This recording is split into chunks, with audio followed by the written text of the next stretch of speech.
ডিম খাই না ঠিকই, কিন্তু ডিমের ভিতরের সাদা হলুদ কম্বিনেশনটা কিন্তু আমার বেশ লাগে।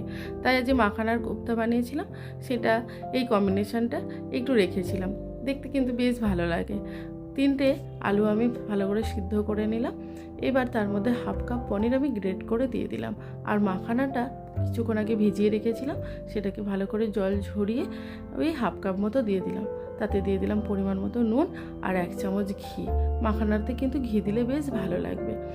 সেটাকে ভালো করে মেখে রেখে দিয়েছিলাম। আর কিছুটা পনির আমি আলাদা করে মাখলাম, তার মধ্যে দিয়ে দিলাম একটু হলুদ গুঁড়ো, একটু লঙ্কার গুঁড়ো আর একটু নুন। মাঝখানে পুর দেবো বলে এটা তৈরি করে নিলাম। এবার সেখান থেকে একটা রুটির মতো করে, যেরকম রুটির লেচি নেয়, কিছুটা নিয়ে নিলাম। এবার হাতের মধ্যে খুব ভালোভাবে একটু ছড়িয়ে নিলাম। তারপর মাঝখানে বলটা দিয়ে হাতের মাঝখানে দিয়ে কিন্তু আমি এই কোপ্তাগুলো বানিয়ে নিলাম। একটু সাবধানে করলেই কিন্তু খুব সুন্দর তৈরি হয়ে যাবে। এইভাবে আমি সবকটা বানিয়ে নিলাম। এইবার প্যানের মধ্যে দিয়ে দিলাম রিফাইন তেল আর 2 চামচ ঘি।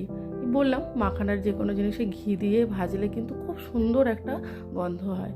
এবার খুব ভালোভাবে এগুলো ভেজে নিলাম। প্রথমে একটুখানি নরম হয়ে যাবে, কারণ পনির ভাজলেই নরম হয়ে যায়।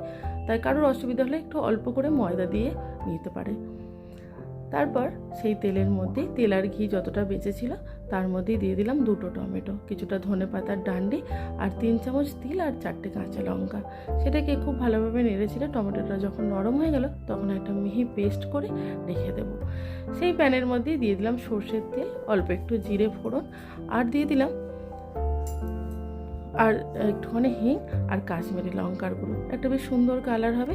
তারপর আদা বাটা, একটুখানি জিরে গুঁড়ো, ধনে গুঁড়ো, একটু হলুদ গুঁড়ো দিয়ে দিলাম। তারপর যে মিহি পেস্টটা তৈরি করেছিলাম সেটাকে দিয়ে খুব ভালো করে কষিয়ে নেব। যতক্ষণ না তেলটা উপরে ভাসছে ততক্ষণ কিন্তু কষিয়ে নেব।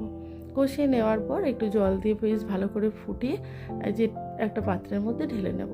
এবার মাখানার কোপ্তাগুলো যেহেতু রেডিই আছে, তাই ছুরির সাহায্যে কেটে আমি 2 ভাগ করে ওপরে দিয়ে দিলাম। এই গ্রেভির সঙ্গে মিশিয়ে মিশিয়ে খেলে দারুণ টেস্ট হয় কিন্তু।